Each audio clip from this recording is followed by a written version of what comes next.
Secret de la fermentation du manioc pour obtenir la pâte de Watafufu ou Plakali.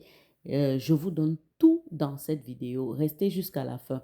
Likez, partagez, mettez en favori et autre chose. Écrivez-moi en commentaire de quelle ville vous regardez la vidéo.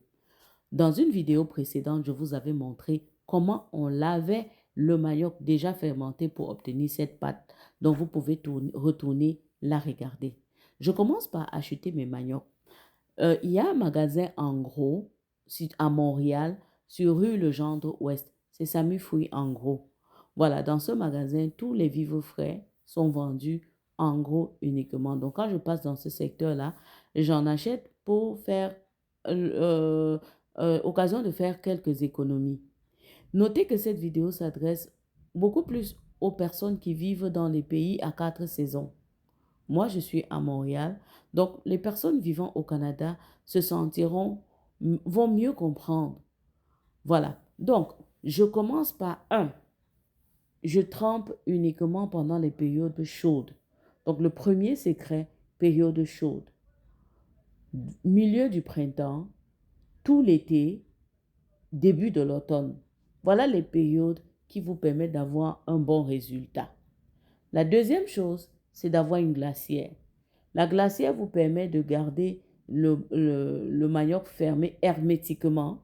Ça vous évite des pertes de chaleur.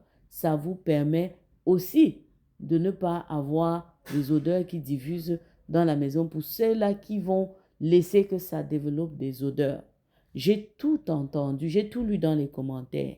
Les odeurs de ça.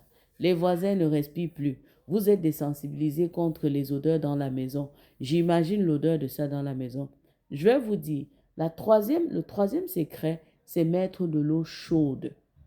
Et cette eau chaude, vous la changez aux 24 heures. Moi, je change aux 24 heures.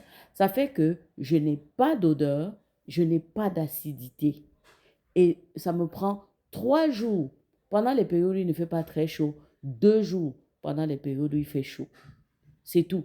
Donc, lorsque vous avez mis votre eau, vous vous rassurez tous les jours que cette eau, la température, qu'elle ne refroidisse pas. Et c'est pour ça que je change pour garder la température chaude parce que je prends l'eau chaude qui vient tout droit du robinet à la température maximale.